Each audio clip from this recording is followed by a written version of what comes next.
Good morning guys, कैसे हैं आप सभी लोग। उम्मीद है सारे के सारे बढ़िया होंगे। एक बार जल्दी से बताइए मेरी वॉइस कैसी आ रही है आप लोगों को। उसके बाद आज की क्लास को स्टार्ट करते हैं जल्दी से। लाइव आ जाइए सारे के सारे।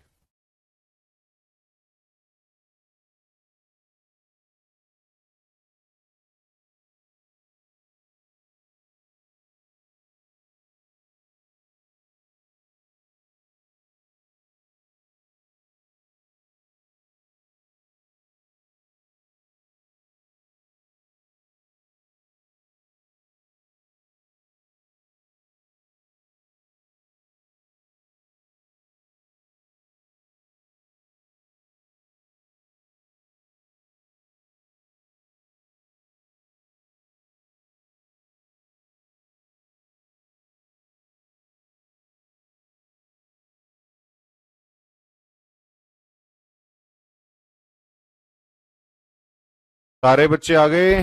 जिसको जो डाउट है कमेंट कर दो एक बार।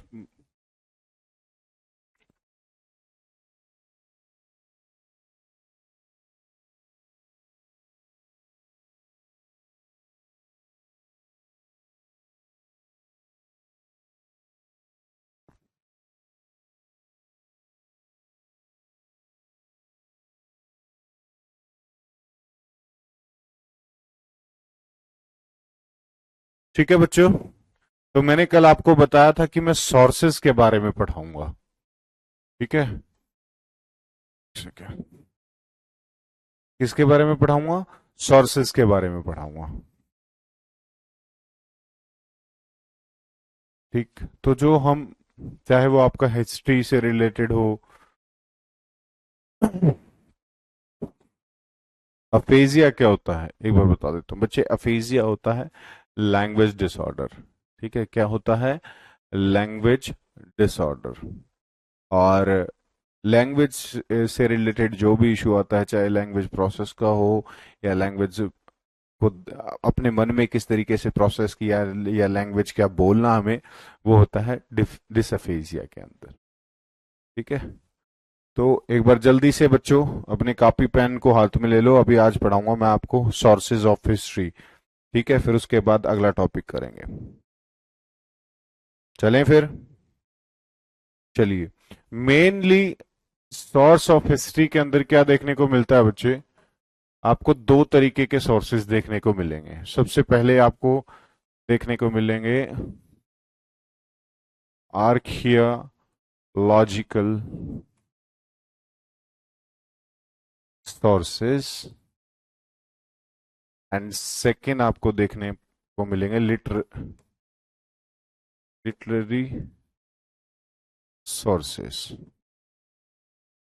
अब इसमें आप ही लोग मुझे बताओगे कि आर्कियोलॉजिकल सोर्सेज में कौन कौन से सोर्सेज आपको देखने को। डिस्ग्राफिया होता है बच्चे लिखने में जब बच्चों को दिक्कत आती है ना, फाइन मोटर स्किल्स इश्यू होता है। तो आर्कियोलॉजिकल सोर्सेज में किस किस तरीके के सोर्स आते हैं, जल्दी बताइए बच्चों। उसके बाद मैं आपको बताऊंगा कि प्राइमरी और सेकेंडरी सोर्स क्या होते हैं। 101% एक या दो क्वेश्चन आपको इससे देखने को मिलेंगे। एक तो जरूर आएगा जो आज पढ़ाऊंगा इससे। जल्दी बताइए बच्चों, आर्कियोलॉजिकल सोर्स में क्या क्या आएगा?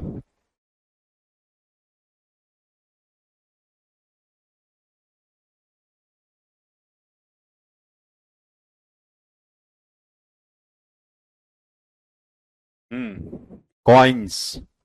चलिए, सो जो भी हमारी आर्कियोलॉजिकल फाइंडिंग हो गई, मॉन्यूमेंट्स हो गए, बिल्कुल।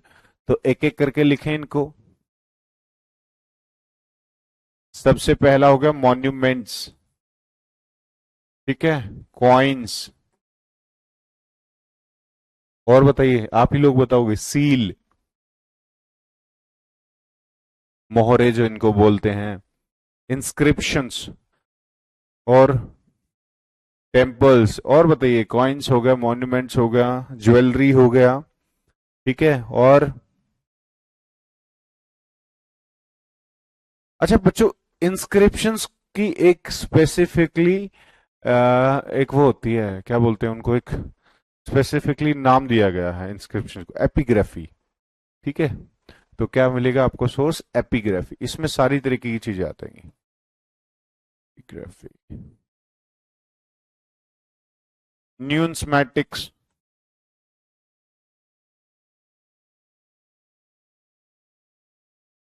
न्यून्समैटिक्स हो गया आपका।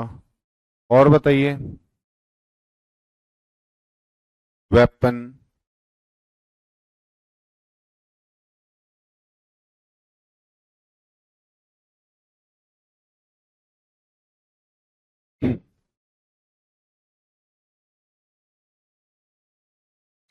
नहीं कर देता हूँ।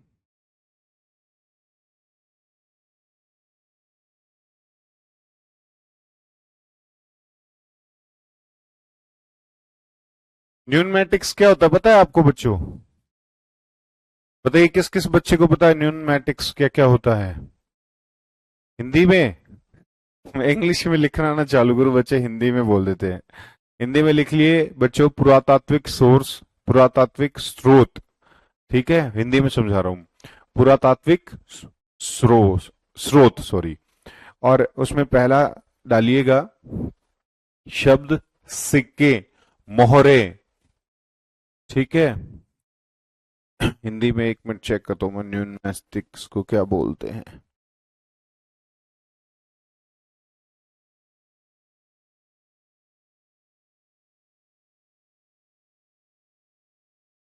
वैसे न्यूनमैटिक्स का मतलब होता है सिक्कों का अध्ययन करना। मैं स्टडी ऑफ कॉइन्स, मैं उसके एक ग्रुप में भी जुड़ा हुआ हूँ जो इंडिया के सबसे ज्यादा न्यूनमैटिक्स की स्टडी की जाती है। तो मेरे पास रोज किसी ना किसी ईयर का या किसी ना किसी पुरानी डायनेस्टी के सिक्के की पिक्चर आती रहती है और उसके बारे में इंफॉर्मेशन आती रहती है। ठीक है, हाँ। तो ये हो गए आर्कोलॉजिकल सोर्सेज, आपको पता ही है। पोट्री हो गया, पुरानी बीट्स हो गए, बहुत सारी चीजें होती है, ज्वेलरीज हो गई। ठीक है, तो बैरियल साइट्स हो गई। बैरियल साइट्स मतलब होती है कि आर्कोलॉजिकल साइट्स पर जब आपको जो आ, दबे हुए आपको कब्रें मिलती हैं, वो टूम हो गए। तो ये सारी चीजें, ठीक है। आपके आपके पास टूल्स हो गए, जो भी उस समय पर जिन टूलों से वो काम करते, तो बहुत सारी चीजें हैं। तो वो आती हैं आपकी आर्कोलॉजिकल सोर्स के अंदर। ठीक है, बाकी ये हिस्ट्री का टॉपिक है, लेकिन मैं आपको पढ़ा रहा हूं। ठीक, लिटरेसी सोर्स के अंदर क्या क्या आता है, जल्दी से बताओ। स्क्रिप्ट, चलिए मान लिया। लिटरेसी सोर्स में बताइए बच्चों जल्दी से।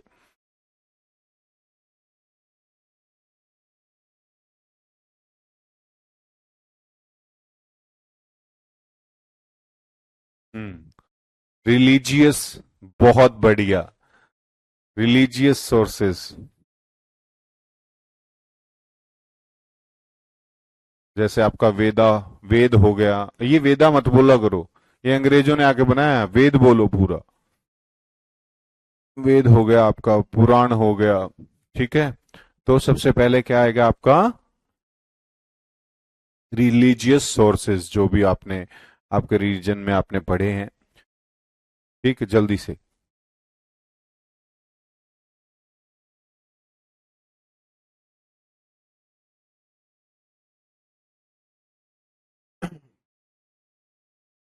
रिलीजियस सोर्सेज हो गया, दूसरा हो गया आपका सेक्युलर लिटरेसी सोर्सेज। अब सेकुलर लिटरेसी सोर्सेज में यानी कि अलग अलग सोर्सेज में क्या होगा? सबसे बड़ा एग्जांपल ऑटोबायोग्राफी।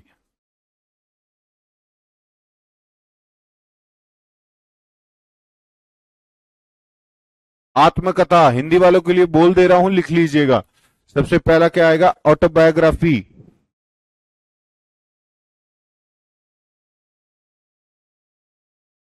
ठीक है, कोई भी पुराना ड्रामा हो गया, नॉवेल्स हो गई। ठीक है, ड्रामा, नॉवेल्स।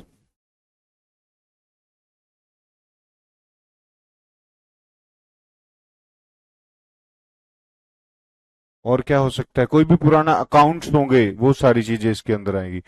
फॉरेन राइट्स का एक अलग से ही थर्ड कॉलम है कि फॉरेन राइटर्स की, जो बाहर से विदेशी राइटर्स आते थे, वो किस तरीके से चीजों को लिखते थे।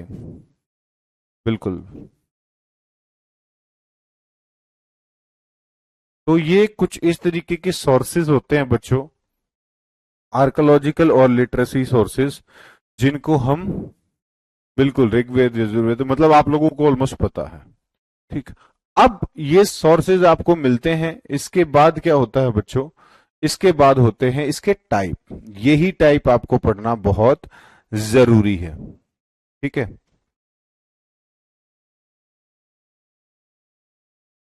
Sources on the basis of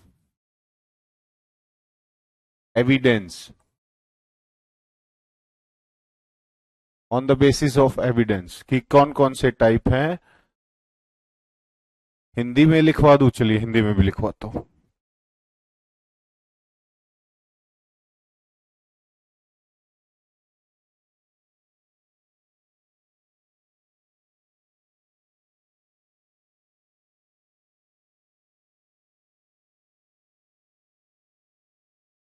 स्रोत।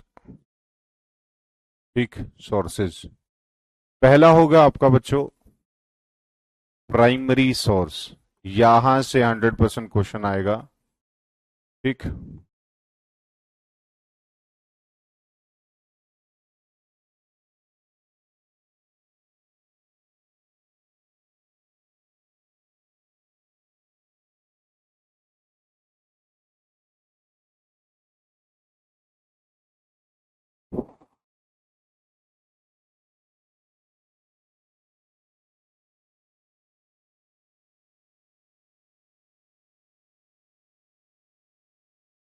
ठीक है। प्राथमिक और प्राइमरी एंड सेकेंडरी सोर्सेज।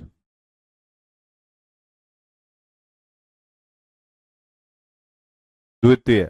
जल्दी से एक बार लिख लो, फिर आगे इनके बारे में लिखेंगे।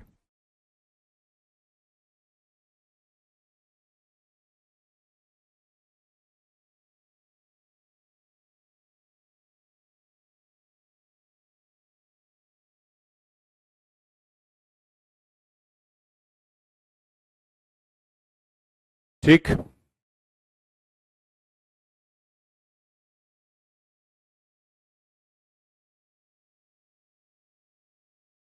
जल्दी जल्दी बच्चों लिखो।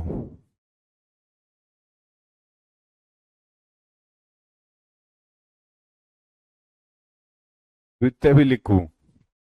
लो।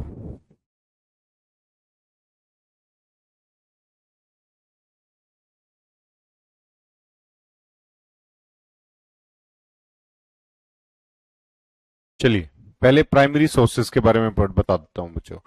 प्राइमरी सोर्स वो सोर्स होते हैं जिनमें कोई इंसान या कोई भी सोर्स डायरेक्टली उस चीज से संबंधित हो।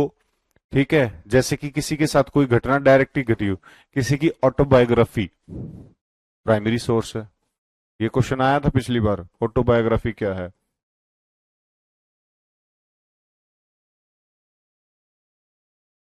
न्यूज़पेपर, उस टाइम का न्यूज़पेपर। ठीक है। उस टाइम की रेडियो की रिकॉर्डिंग।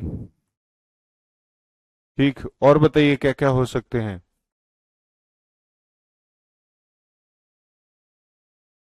ऑटोबायोग्राफी, न्यूज़पेपर, रेडियो, बहुत सारे एविडेंस हो सकते हैं बच्चे। जल्दी जल्दी बताइए क्या क्या हो सकता है।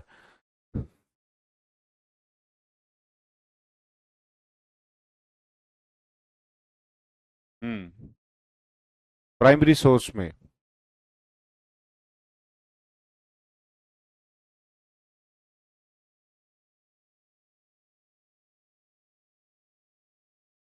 जल्दी।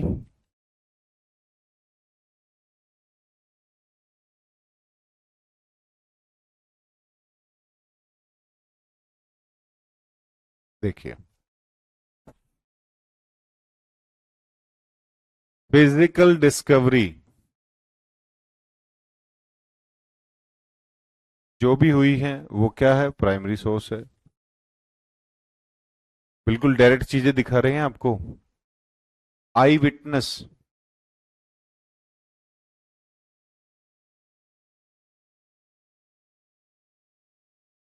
ठीक है, आई विटनेस, जैसे कि हम बच्चों को पढ़ा रहे हैं फ्रीडम फाइटिंग, ठीक है, और हमारे पास कोई स्वतंत्रता सेनानी आज भी जिंदा हो, बिल्कुल आई विटनेस हो गया।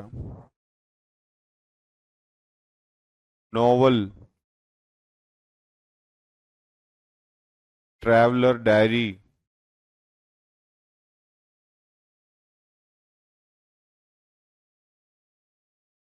डायरी किसमें आएगी, डायरी, डायरी लिख लो आप खाली।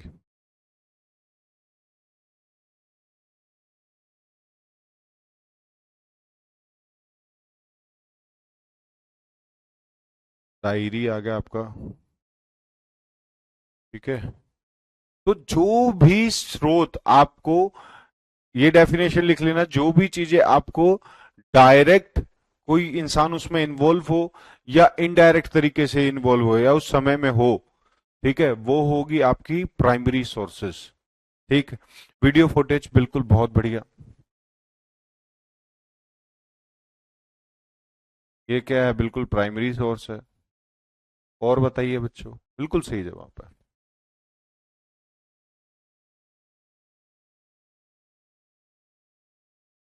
मैन्युस्क्रिप्ट बिल्कुल डायरेक्ट है, प्राइमरी सोर्स है, तो लिख दिया ना मैंने, फिजिकल डिस्कवरीज। और बताइए कुछ नया बताइए, चलिए बहुत बढ़िया बता रहे हैं आप लोग। न्यूज़पेपर हो गए उस समय के।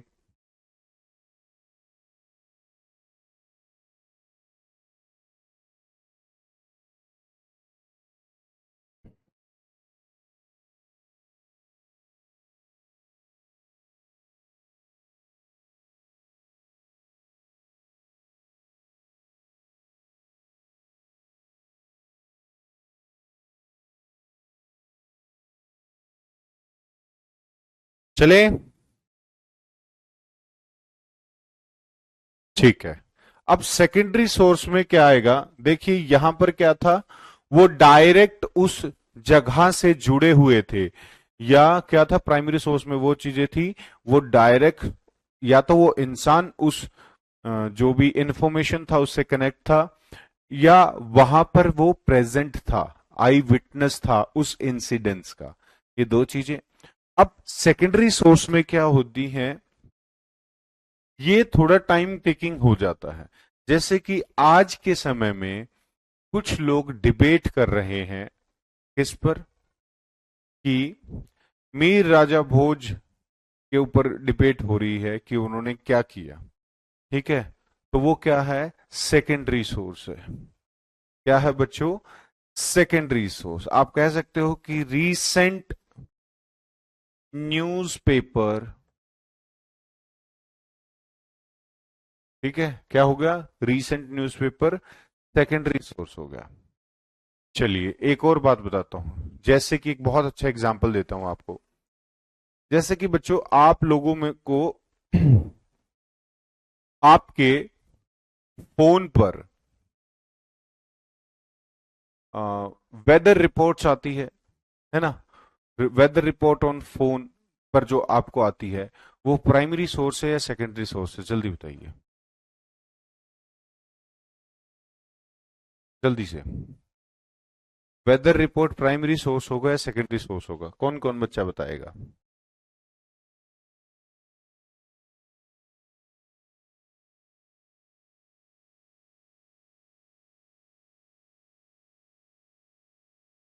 चलिए जल्दी। सेकेंडरी मैगजीन्स, बिल्कुल।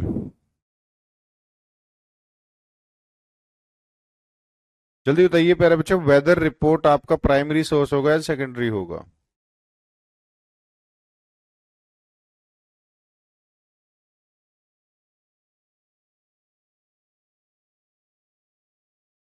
जल्दी।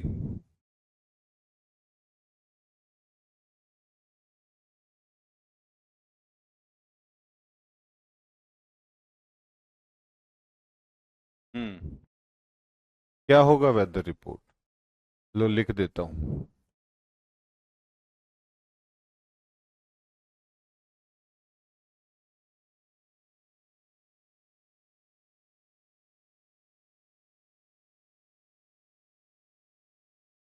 पूरा शब्द देखिएगा, मौसम सेकेंडरी सोर्स होगा। क्यों होगा? क्योंकि सबसे पहले जो न्यूज़पेपर टीम थी वो कहां गई? मौसम विभाग गई। वहां से उसने मौसम विभाग से क्या लिया? डाटा लिया कि कल किस तरीके का मौसम रहने वाला है। तो बीच में एक बंदा आ गया, बीच में न्यूज़पेपर कंपनी आ गई, और फिर उसने अपने हिसाब से वेदर को या न्यू वेदर रिपोर्ट को छापा। तो वो क्या होगा? सेकेंडरी सोर्स होगा। ठीक है। जब भी किसी भी इंफॉर्मेशन में कोई बीच का इंसान आ जाता है वो सेकेंडरी सोर्स हो जाता है। जैसे कि बच्चों, मैं आपको एक बात बताऊं, आपने किसी व्यक्ति का इंटरव्यू देखा, ठीक है, किसी व्यक्ति का आपने इंटरव्यू देखा और उसमें से जो आपने इंफॉर्मेशन ली वो आपने कहीं और सुनाई, ठीक है, तो वो जो इंफॉर्मेशन होगी वो सेकेंडरी होगी। ठीक है। बायोग्राफी हमेशा प्राइमरी सोर्सेज में आती है। तो सेकेंडरी और प्राइमरी में अभी भी कोई कंफ्यूजन है तो जल्दी बताइए, उसके बाद आगे चलते हैं। बहुत इंपॉर्टेंट आज एक टॉपिक पढ़ाना है आपको। मैं सबका कमेंट देख रहा हूं, एक बार जल्दी से।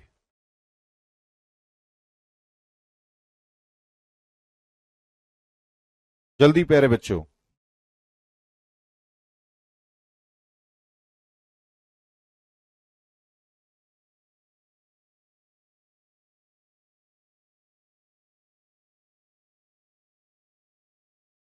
बच्चे मैं हिंदी में बोल देता हूं, फिर टाइम लग जाएगा। ठीक है। प्राथमिक स्रोत होते हैं जहां पर जो संबंध होता है स्रोत से वो डायरेक्ट होता है। ठीक है। और सेकेंडरी सोर्स में क्या होता है? डायरेक्ट सोर्स या डायरेक्ट संबंध, डायरेक्ट रिलेशन नहीं होता या डायरेक्ट आई विटनेस नहीं होता। जी हाँ, हिटेरोडोटस फादर ऑफ हिस्ट्री बिल्कुल है, नो डाउट। अच्छा, एक बार बता देता हूँ, दोबारा समझा देता हूँ। लेकिन 50% बच्चों को समझ में आ गया, 50% बच्चों को समझ में नहीं आया। पहले हम समझेंगे प्राइमरी सोर्स क्या होता है। प्राइमरी सोर्स होता है, सोर्स कोई भी हो सकता है, कोई इंटरव्यू भी हो सकता है, कोई बच्चों रेडियो इंफॉर्मेशन भी हो सकती है, ठीक है, कुछ फिजिकल डिस्कवरी भी हो सकती है। जैसे कि मान लीजिए मैंने खुदाई करी और खुदाई में आज से 2000 साल पहले की लगभग लगभग महाभारत के समय की मुझे एक तलवार मिल गई। ठीक है। तो मैं कह सकता हूं ना कि महाभारत के समय में इस तरीके की तलवार इस्तेमाल की जाती थी। क्यों? क्योंकि मैंने उसकी कार्बन डेटिंग करके देखा कि ये वाकई में उस समय की है। तो वो क्या है मेरे पास? एक प्राइमरी सोर्स है, फिजिकल डिस्कवरी है मेरे पास। और वहीं आ, कोई बच्चा आ, ये इंफॉर्मेशन जो मैंने बताई, ठीक है, ये प्राइमरी सोर्स, इसको किसी न्यूज़पेपर में छापता है, ठीक है, तो वो क्या है? वो सेकेंडरी सोर्स है। अगर मुझसे वो बात करता या मैंने मैंने जो डिस्कवरी की थी मुझसे बात करता या मेरे थ्रू इंफॉर्मेशन लेता, वो प्राइमरी होती, क्योंकि मैं ऑन द स्पॉट वहां पर था जहां पर खुदाई हुई। ठीक है। और अब अगर वही इंफॉर्मेशन कोई न्यूज़पेपर से ले रहा है वो सेकेंडरी सोर्स हो गया। अब जैसे कि मान लीजिए इतिहास में आज से मतलब लगभग 80-90 साल पहले हमारी फ्रीडम स्ट्रगल्स में जो भी चीजें होती थी उनको न्यूज़पेपर में रखा जाता था। ठीक है। तो ओल्ड न्यूज़पेपर हमारा क्या होगा? उस समय की चीज को जानने के लिए प्राइमरी सोर्स होगा। ठीक है। तो रीसेंट जो भी चीजें होती हैं वो आ, उसके अंदर जाती है, सेकेंडरी सोर्सेज के अंदर जाएंगी। और ओल्ड जितनी भी सारी चीजें होती हैं और अगर एक्चुअली आपके पास उनका विटनेस है तो वो प्राइमरी सोर्स के अंदर जाएगी। जल्दी से बताइए। बिल्कुल। एक्चुअल इवेंट, या आप उस इवेंट से डायरेक्टली कनेक्टेड हो, या आप उसके आई विटनेस हो। जैसे कि मान लीजिए अभी कहीं कोई एक्सीडेंट हुआ तो मैं वहां खड़ा था और मैंने एक्सीडेंट देखा। ठीक है। मैंने एक्सीडेंट देखा, तो मेरा अगर किसी ने इंटरव्यू लिया, ठीक है, तो मैं क्या हूं? उस इंटरव्यूअर के लिए प्राइम सोर्सेज। वो जो मेरा इंटरव्यू ले रहा है उसके लिए मैं क्या हूं? Prime witness. आपने एक नाम सुना होगा ना, प्राइम विटनेस। क्योंकि मैं वहां पर मौकाए वारदात पर था, तो मैं आई विटनेस हूं, तो मैं क्या हुआ, प्राइम सोर्सेज होगा। ठीक, और अगर वही इंटरव्यू आप देखोगे और फिर वो बात किसी को बताओगे तो आप हो गए सेकेंडरी सोर्स। ठीक, तो अब इसमें आ गया, बहुत बढ़िया। चलिए आज फिर करते हैं, आपको थोड़ा लर्निंग स्टाइल कराएंगे, और जिन बच्चों, लर्निंग स्टाइल के बारे में पढ़ेंगे आज। ठीक है,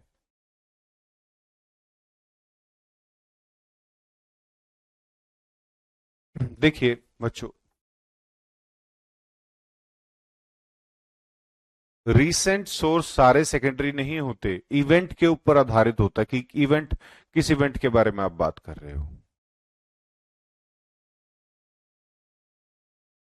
बिल्कुल, प्राइमरी सोर्स का मतलब एक बार फिर बता देता हूं, प्राइमरी सोर्स वो होगा जिस घटना या जिस चीज से आप डायरेक्टली जुड़े हो, या किसी घटना को आपने डायरेक्टली देखा है, तो आप हो प्राइमरी सोर्स।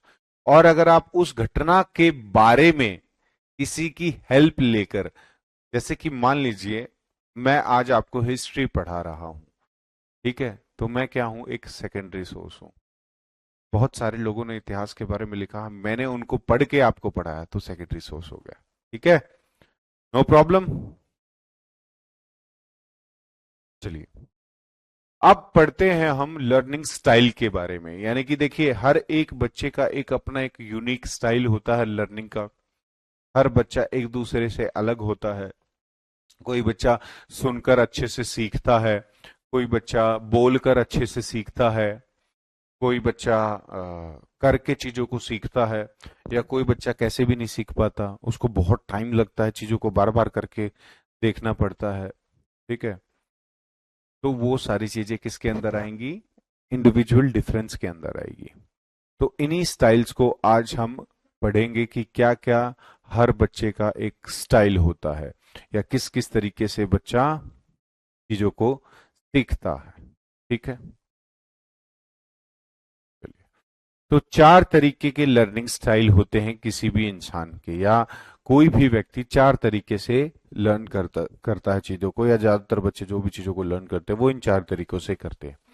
सबसे पहला है वी, वी मतलब विजुअल। ठीक है, आप जो भी चीज या जो भी बच्चा चीजों को देखकर सीखता है ज्यादातर, ठीक है, इसमें ऐसा नहीं है कि वो बस सिर्फ देखकर ही सीखेगा, आप उसको कुछ भी सुनाए जो उसको नहीं सीखेगा। ज्यादातर मैक्सिमम लर्निंग जो बच्चा अपनी देखकर चीजों को कर लेता है वो आता है किसके अंदर, विजुअल लर्निंग स्टाइल के अंदर। ठीक है, सो पहला हो गया वी हमारे पास, यानी कि वो व्यक्ति जो देखकर सीखता है, जिसमें हम आंखों का प्रयोग ज्यादा करते हैं। ठीक है, अब दूसरे तरीके का व्यक्ति होता है, अब कुछ बच्चे ऐसे होते हैं जो सुनकर ही चीजों को सीख लेते हैं। टीचर बोल रहा है और उनके दिमाग में वो चीजें समझ में आ गई, उनको सीख ली उन्होंने, उनको बोला जाता है ऑडिटोरी। ठीक है,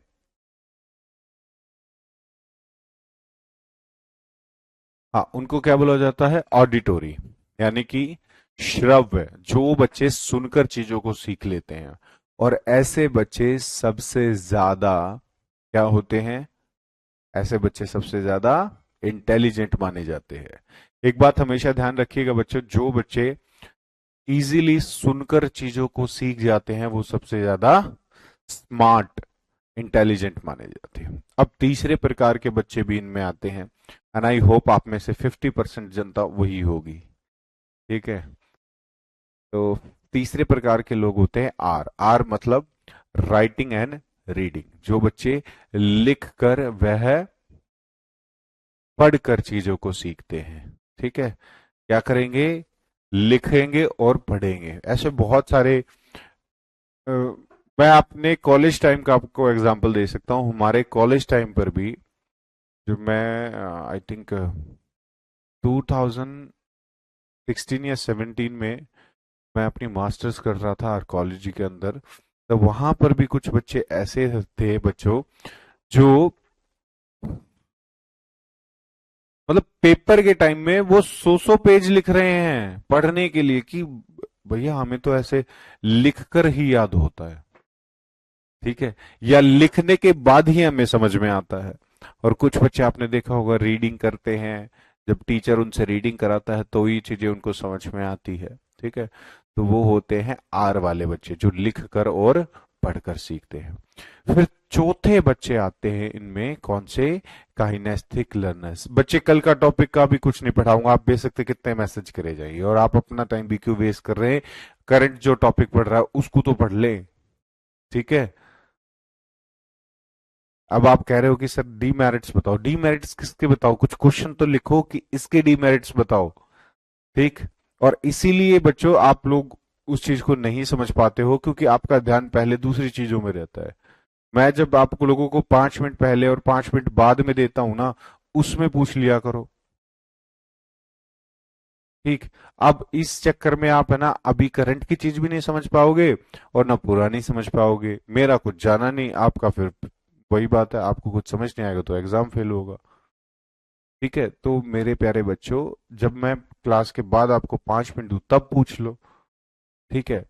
बाकी बच्चों का ऐसे समय वेस्ट ना करो, ठीक है। मैं हर बच्चे को रिप्लाई करता हूं तो इसका मतलब ये नहीं आप कुछ भी पूछे जाओगे मुझसे, ठीक है। तो फिर मैं रिप्लाई बंद कर दूंगा, बाकी जो बच्चा सही भी चीज पूछेगा उसका भी नहीं बता पाऊंगा ना। तो थोड़ा सा कॉमन सेंस लगाओ मेरे प्यारे बच्चों। चलिए, तो आर रीडिंग हो गया, तो चौथा ऑप्शन है हमारे पास काइनेस्थेटिक। इनको हम बच्चों स्लो लर्नर भी बोलते हैं। और इस टॉपिक में किसी को कोई डाउट हो तो तुरंत पूछ लीजिएगा मुझसे। इनको बोला जाता है स्लो लर्नर, यानी कि धीमी गति से सीखने वाले बच्चे। ऑटोबायोग्राफी होती है बच्चे, आत्मकथा, तो डायरेक्ट होगी ना। अब मैं अपनी ऑटोबायोग्राफी लिख रहा हूं और मैंने लिखी है कोई चीज, वो क्या होगा? प्राइमरी सोर्स होगा। मेरी डायरी प्राइमरी सोर्स होगा, ठीक है।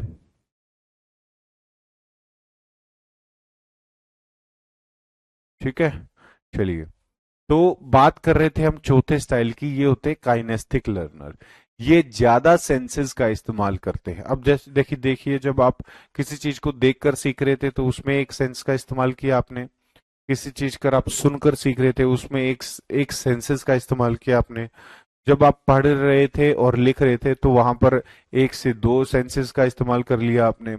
लेकिन काइनेस्टिक लर्नर वो होते हैं बच्चों जो मल्टी सेंसेस का इस्तेमाल करके चीजों को सीखते हैं, यानी कि कर कर के चीजों को सीखते हैं। इनको बहुत ज्यादा एक्सपीरियंस दिलाना पड़ता है चीजों का, स्लो लर्नर इनको बोला जाता है, ठीक है। दोबारा बता दूं एक बार सारी। सबसे पहला स्टाइल होता है बच्चों जो देख कर चीजों को सीख रहे हैं, ठीक है। जैसे कि मैंने क्लास में अभी पढ़ाया कि ज्योग्राफी में पढ़ा रहा हूं, या मैं क्लास में कॉन्टिनेंट के बारे में पढ़ा रहा हूं, ठीक है। तो जिसने सुना वो समझ गया होगा कि 7 कॉन्टिनेंट है।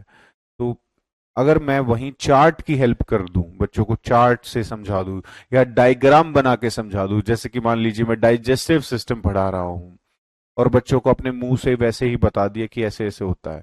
अब जो बच्चा ऑडिटरी लर्नर था उसने तो सुनकर ही सीख लिया।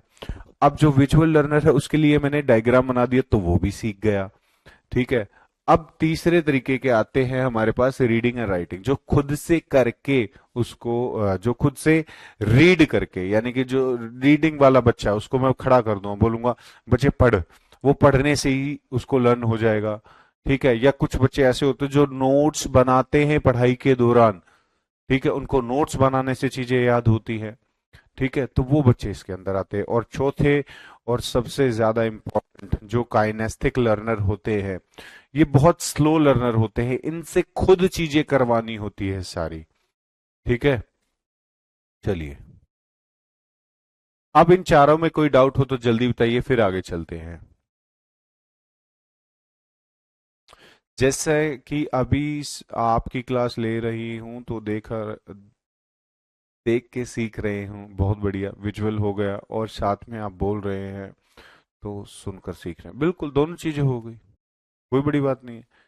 और ऐसा भी हो सकता है कि कोई एक लर्नर जो ऑडिटरी लर्नर था ये सारी चीजों को सुनकर सीख रहा हो, अब 10 में से एक चीज ऐसी आ जाए जो इसको सुनने पर समझना आए, तो करानी भी पड़ेगी, है ना। ऐसा थोड़ी होता है कि हर बच्चे का एक ही स्टाइल रहता है पूरी जिंदगी, हाँ भाई सुनकर सीख लेता है ये तो। अकॉर्डिंग टू सिचुएशन चीजें बदलती रहती हैं, ये चीज आप याद रखिएगा। चलिए, अब विजुअल लर्नर्स के बारे में मैं ऑटोमेटिकली अभी आपको बता ही दिया है मैंने। इनमें क्या क्या आप चीजों का उपयोग कर सकते हो, डायग्राम, चार्ट, पिक्चर्स। ठीक है, एक सेकंड बच्चों।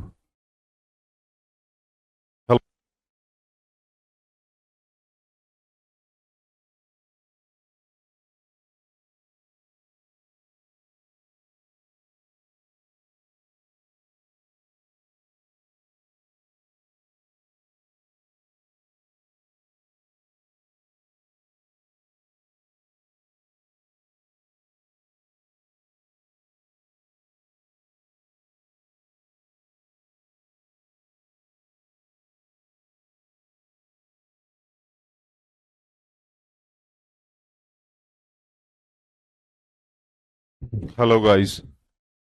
हाँ,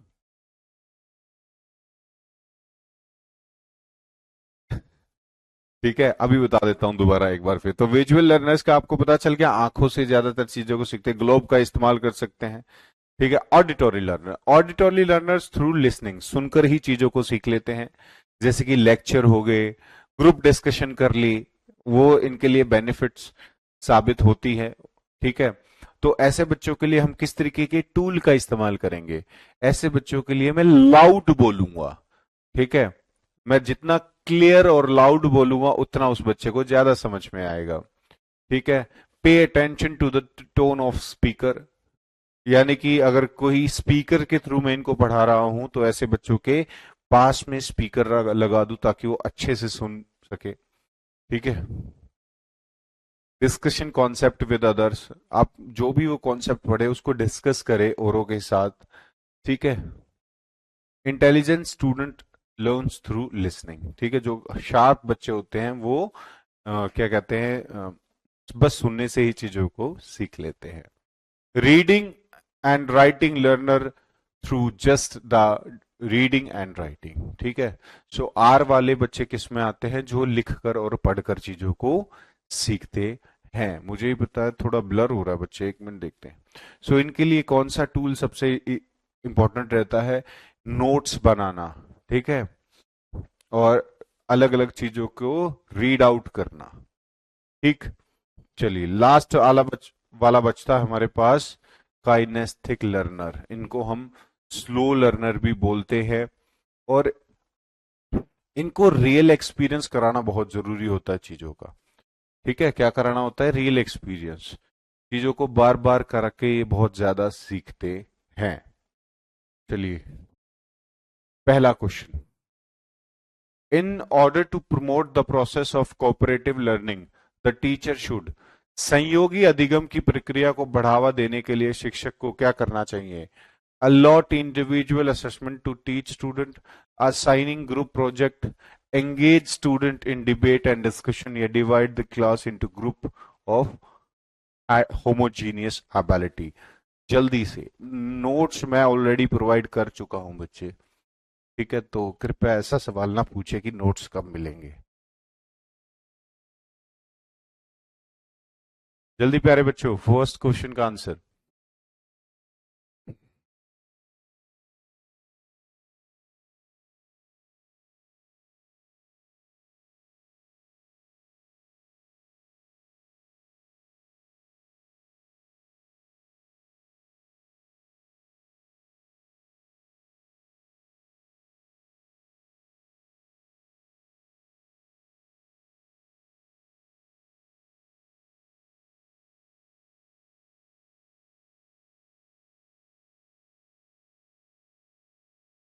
जल्दी देखिए, क्वेश्चन क्या पूछ रहा था? कॉर्पोरेटिव लर्निंग के लिए।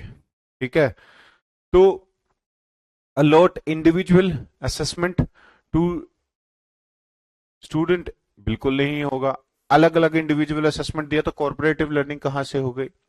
Assigning group project is the correct answer.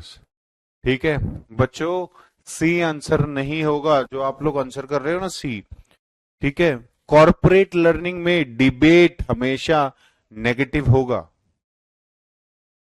अगर खाली डिस्कशन होता तो हो जाता, लेकिन डिबेट।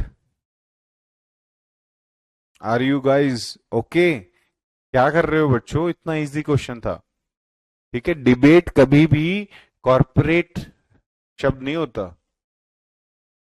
डिबेट, न्यू, आप देखते होगे ना टीवीओ पे जब डिबेट होती है, कैसे एक दूसरे के चिथड़े पाड़ने को लगे रहते हैं। तो डिबेट में तो आपको अपना पॉइंट रखना है, ना कि दूसरे से मिलकर अपना एक पॉइंट रखना है। चाहे आप गलत हो चाहे सही हो, आपको डिबेट करनी है तो उसको हराना है। तो डिबेट हमेशा नेगेटिव होगा while we talk about corporate learning. ठीक है।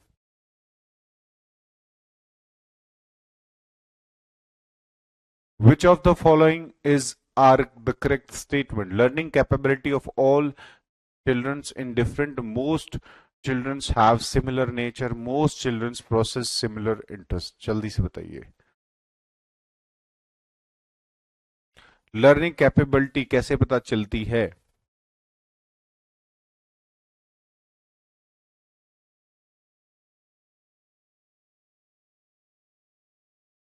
बहुत बढ़िया, अगर आपने सही दिया तो। देखिए, मैं इसको समझा ही देता हूं। इनमें से कौन सा कथन सही है? Learning capacity of all children is different, बिल्कुल सही बात है। हर बच्चे की एक अलग सीखने की क्षमता होती है, बिल्कुल सही बात है। Most children have same nature नहीं होगा। Most children process same interest नहीं होगा। ऑल ऑफ दीज नहीं है। तो the correct answer was A. Next question. Teaching of student should be according to, बच्चों के लिए शिक्षण डैश के अनुसार होना चाहिए। According to their nature, their mental development, their capability to learn, या इनमें से सभी। जी हाँ, बिल्कुल बच्चों। थर्ड क्वेश्चन का आंसर क्या होगा?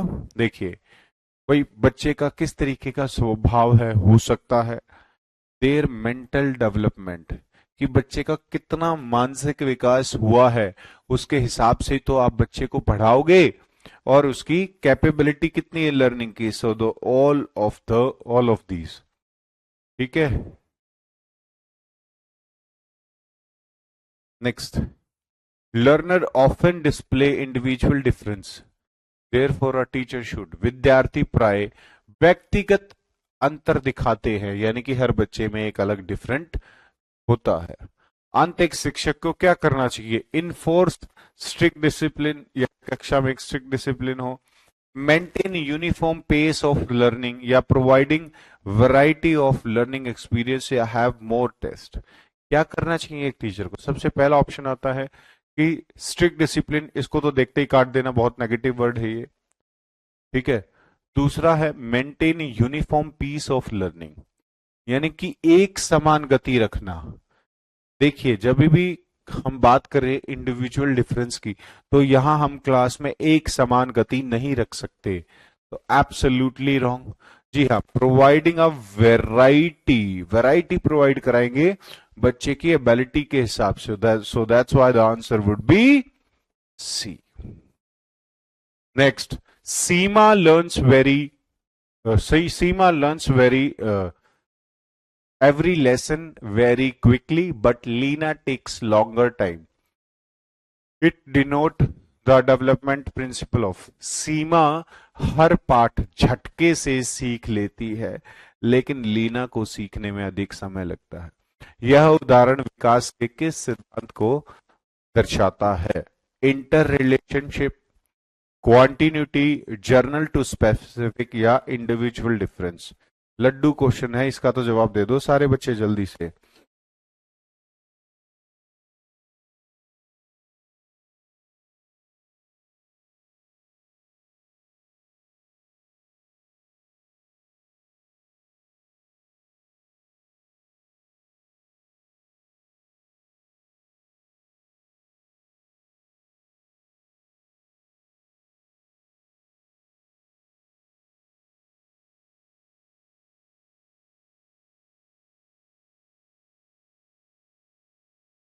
चलिए बताइए।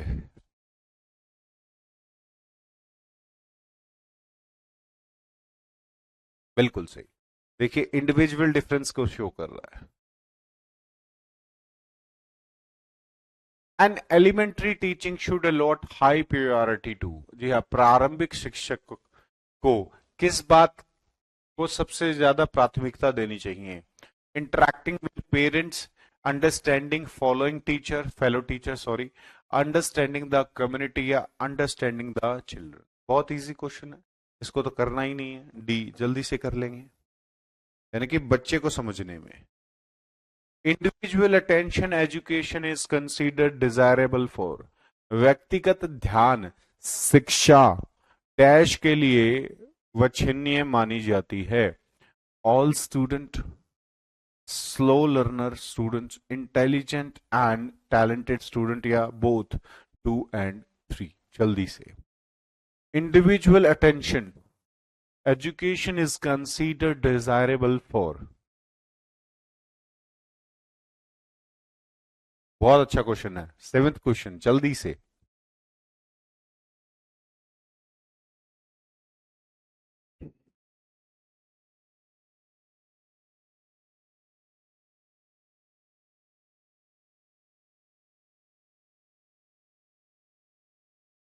जल्दी प्यारे बच्चों, बिल्कुल करेक्ट। देखिए ऑल, हर एक बच्चे को इंडिविजुअल अटेंशन की जरूरत होती है, ना कि स्लो लर्नर और इंटेलिजेंट को। सबको ऑल आ गया तो सभी आ गया उसमें। Next, the activity technique is क्रियात्मक तकनीक होती है क्या? Student centred, teacher centred, class centred, या सब्जेक्ट सेंटर्ड? जल्दी से, जल्दी बच्चों।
बच्चों इसमें तो बिल्कुल डाउट नहीं होना चाहिए।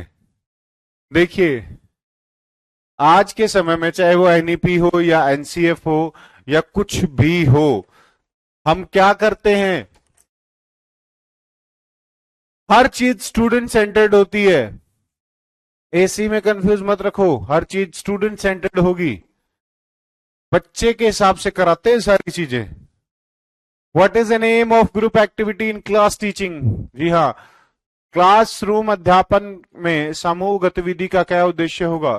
To reduce the workload of teacher, या to make most children practical in learning, या to clarify the concept effectively, या to provide freedom to students? जल्दी से।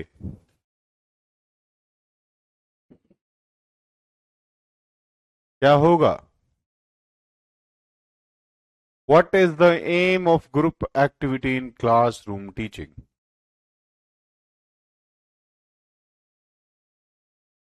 वर्कलोड बिल्कुल गलत। देखिए जहां पर ये शब्द आ जाए ना, पार्टिसिपेशन, यानी कि बच्चे को एक्सपीरियंस मिलेगा, बच्चा पार्टिसिपेट करेगा, वो सबसे सही होता है। सेकंड ऑप्शन पढ़ते ही आप लोग इसका जवाब दे दोगे। नेक्स्ट, द एक्टिविटी टेक्निक, गतिविधि तकनीक होती है, क्या होती है? Class centred, subject centred, student centred, या टीचर सेंटर्ड? बिल्कुल स्टूडेंट सेंटर्ड, तो सी वॉज द राइट आंसर। अगला, in order to understand his student, our teacher should be well versed in which of the following? अपने विद्यार्थियों को समझने के लिए एक शिक्षक कि निम्न में से किस में माहिर होना चाहिए? चाइल्ड साइकोलॉजी, ठीक है, incline towards understanding the children, बच्चे को समझने की अभिरुचि, opinion of the student toward the subject matter, विषय वस्तु के बारे में विद्यार्थियों के मत क्या है, या ऑल ऑफ द अबव? जी हाँ बिल्कुल बच्चों, the correct answer was all of the above. भाई चाइल्ड साइकोलॉजी आपको पढ़ाई जाती है, बिल्कुल जरूरी होती है। बच्चा क्या रुचि किस चीज में है, या बच्चा किस तरीके से चीजों को अंडरस्टैंड करता है, और ओपिनियन क्या है, तो चारों चीजें, तीनों चीजें। नेक्स्ट, इंडिविजुअल डिफरेंस में be deal with by all of the following means except, निम्न तरीकों में से प्रत्येक से व्यक्तिगत विभिन्नता का ख्याल रखा जा सकता है केवल एक के अतिरिक्त। सो आपको कौन सा फाइंड करना है? केवल एक। यूज ऑफ मेथड्स, एक सेकेंड, हाँ चलिए बताइए। Use of method suited to the average student, extra time for brighter student, guiding slow learners after school, या पीयर ट्यूटरिंग अप्रोच? जल्दी से। बिल्कुल, तो फिर आप नहीं, क्यों? आपकी ईवीएस की क्लास थी ना बच्चों, आपकी ईवीएस की क्लास थी, बाकी बच्चों को तो नहीं थी ना। चलिए जल्दी। एक्सेप्ट,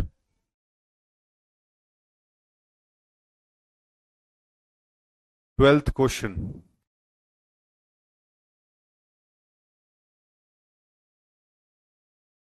जल्दी बच्चों।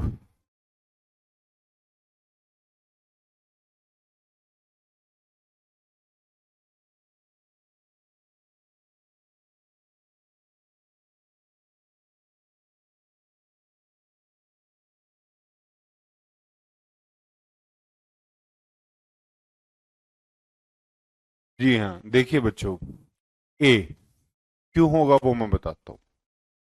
अगर इस क्वेश्चन में है ना, इस क्वेश्चन में सभी बच्चों को बहुत कंफ्यूजन होता है, इसके बारे में मैं बताता हूँ क्यों होता है। एक्स्ट्रा टाइम पर राइटर स्टूडेंट, राइटर स्टूडेंट ने एक्स्ट्रा टाइम टीचर से मांगा, वो इंडिविजुअल उस एक्स्ट्रा टाइम इसीलिए देना पड़ा उसको क्योंकि उस वो कुछ और सीखना चाहता था। आप देखते होंगे अपने स्कूल के अंदर जो ज्यादा अच्छे पढ़ते हैं बच्चे, वो अक्सर टीचर को स्कूल के बाद भी लेके पकड़ के रखते हैं, क्योंकि उनको एक्स्ट्रा सीखना होता है, उनकी उनकी मांग होती है एक्स्ट्रा चीजों को सीखने की। और वहीं जो बच्चे बिल्कुल स्लो लर्नर हो गए, उनको टीचर पकड़ के रहता है कि उनको समझाना है। तो ये तो भाई इंडिविजुअल डिफरेंस हो गया बिल्कुल। ठीक। पीयर ट्यूटरिंग भी क्या होता है, एक दूसरे के अंदर जो कमियां होती हैं पीयर ट्यूटरिंग से उसको ठीक किया जा सकता है। ठीक, तो ये भी सही बात हो। ए इसलिए है कि हम वो मेथड यूज नहीं करेंगे जो एवरेज यूज होगा। ठीक है, अगर यहां पर we use of method most suited to average, ऐसा कोई मेथड ही नहीं होगा, ठीक है, जो सबको समझ में आए। अगर एक बच्चे को भी नहीं आएगा तो उसके लिए भी हमें मेथड चेंज करना होगा। तो that's why the answer would be A. इसी तरीके के क्वेश्चन आपको एग्जाम में आएंगे। ठीक है, चलिए आज के लिए इतना ही बच्चों, कल आप लोगों से मिलते हैं और एक नए टॉपिक के साथ। तब तक के लिए राम राम, नमस्कार आप सभी।